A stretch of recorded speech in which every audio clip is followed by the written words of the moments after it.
Samajwadi party के सांसद doctor Shafiqur Rahman Barq का निधन हो गया है। वह काफी समय से बीमार चल रहे थे। मंगलवार को मुरादाबाद के निजी अस्पताल में उन्होंने अंतिम सांस ली। डॉक्टर शफीकुर रहमान बर्क लोकसभा में सबसे बुजुर्ग नेता के तौर पर गिने जाते थे। उन्होंने 94 साल की उम्र में अपनी आखिरी सांस ली और दुनिया को अलविदा कह गए। सियासत को इबादत कहने वाले डॉक्टर शफीकुर रहमान बर्क मुस्लिम समुदाय के बड़े नेताओं में शुमार थे। उनकी लोकप्रियता का अंदाजा इसी बात से लगाया जा सकता है कि 2024 के लोकसभा चुनाव में सपा प्रमुख अखिलेश यादव ने संभल सीट से उन्हें पार्टी का उम्मीदवार बनाया था।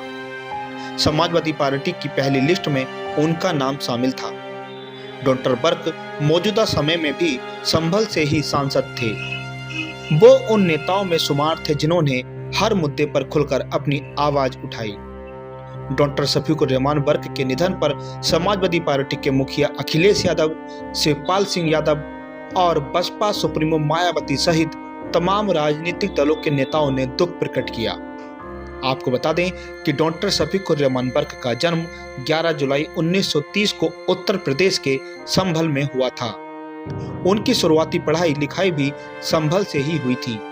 इसके बाद उन्होंने आगरा यूनिवर्सिटी से बीए किया। डॉक्टर बर्क ने साल 1974 में बीकेडी के टिकट पर पहली बार विधायकी का चुनाव लड़ा और जीत हासिल की। वो साल 1977 में जनता दल और 1985 में लोक दल तथा 1989 में जनता दल से भी विधायक रहे।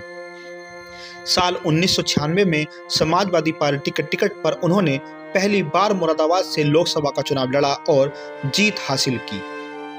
2004 तक डॉक्टर बर्क लगातार समाजवादी पार्टी के टिकट पर सांसद रहे। इसके बाद उन्होंने समाजवादी पार्टी से अलग होने का फैसला किया और बहुजन समाज पार्टी में शामिल हो गए। डॉक्टर बर्क ने न सिर्फ पार्टी बदली बल्कि अपनी सीट भी बदली और संभल से साल 2009 में चुनाव लड़ा और जीत हासिल की। डॉक्टर बर्क 4 बार विधायक और 5 बार सांसद बने। वर्ष 2014 के चुनाव में उन्हें हार का सामना करना पड़ा। 2014 में मोदी लहर में उन्हें भाजपा के सत्यपाल सिंह सैनी ने करीब 5000 वोटों से हरा कर जीत दर्ज की थी। लेकिन वर्ष 2019 में समाजवादी पार्टी और बसपा के गठबंधन में वो एक बार फिर से सांसद बने।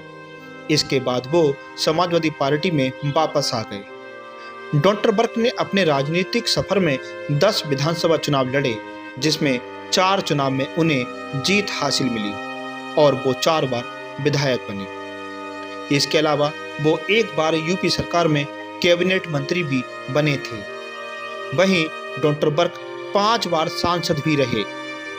डॉक्टर बर्क 3 बार मुरादाबाद और 2 बार संभल लोकसभा सीट से सांसद रहे हैं। वर्ष 1996, 1998 और 2004 में मुरादाबाद लोकसभा सीट से समाजवादी पार्टी के सांसद रहे थे।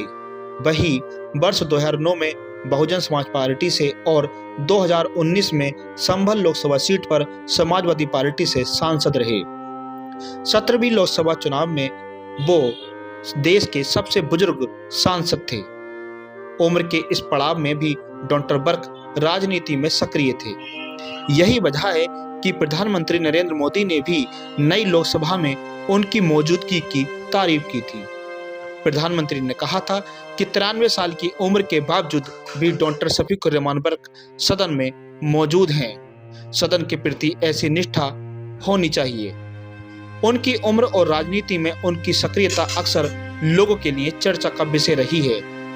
टीवी सीरियल कौन बनेगा करोड़पति में भी उनको लेकर सवाल किया गया था। सीरियल के होस्ट अमिताभ बच्चन ने एक सवाल में पूछा था कि सबसे ज्यादा उम्र के सांसद कौन हैं और उनका क्या नाम है। डॉक्टर शफीकुर रहमान बर्क अपने बयानों को लेकर भी हमेशा सुर्खियों में रहते थे।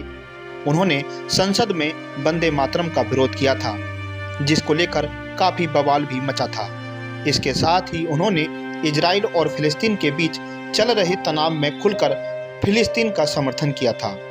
यही नहीं, कई अन्य मौकों पर भी उन्होंने अपनी बात खुलकर रखी थी। बहरहाल अब डॉक्टर शफीकुर रहमान बर्क हमारे बीच नहीं रहे और अब उनकी यादें ही शेष बची हैं।